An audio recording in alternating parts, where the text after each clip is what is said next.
अस्सलाम वालेकुम। मैं साइमा नूर हूँ और मैं आपके साथ एक दिन गुजारना चाहती हूँ। क्या आप जानते हैं कि मैं बहरी हूँ और मैं अपने हाथों से बात करती हूँ? क्या ये हैरान कुन नहीं है? मैं आपको अपने दिन के बारे में बताती हूँ। मेरे पास खास अलार्म की घड़ी है जो आवाज़ के बजाय रोशनी चमकाती है। ये मुझे सुबह जगाती है। मैं अपने दांतों को ब्रश करती हूँ, नहाती हूँ और स्कूल के लिए लिबास तब्दील करती हूँ और फिर नाश्ता करती हूँ। मेरे बहन भाई भी बहरे हैं, लिहाजा हम एक दूसरे से हमेशा इशारों में बातें करते हैं। मेरे वालिदैन तो सुन सकते हैं, लेकिन वो अक्सर इशारों में भी बात करते हैं। मुझे थोड़ा सा होंठ पढ़ना आ गया है, लिहाजा मैं समझ जाती हूँ कि कब मेरी अम्मी मुझे दुआ दे रही हैं या अलविदा कह रही हैं। मैं स्कूल में बहुत कुछ सीखती हूँ। क्या आप जानते हैं कि हम अपने हाथों से इशारे कर सकते हैं और कभी कभार होंठ भी पढ़ सकते हैं। बात करने का एक बहुत आसान तरीका है आपस में एक दूसरे को इशारे करते रहें। और अगर आप करीबी दोस्त हैं या ख़ानदान के फ़र्द हैं तो आप कभी किसी को हाथ लगा के भी या उसका हाथ दबा के भी बता सकते हैं। पढ़ाई और खेल की क्लासों के बाद मैं मुसव्वरी की तरबियत भी लेती हूँ।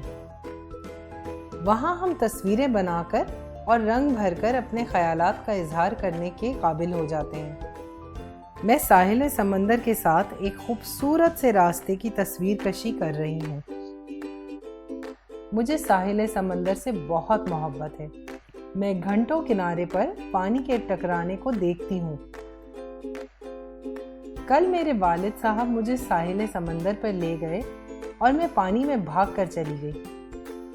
पानी मेरे पैरों पर जोर से लगा, रेत मेरी उंगलियों में फंस गई। मैं नमकीन हवा को सूंघ रही थी। मेरे पांव पर समंदरी घास टकराई और मुझे उससे घबराहट महसूस हुई। मेरे भाई बहन मुझ पर हंसना शुरू हो गए।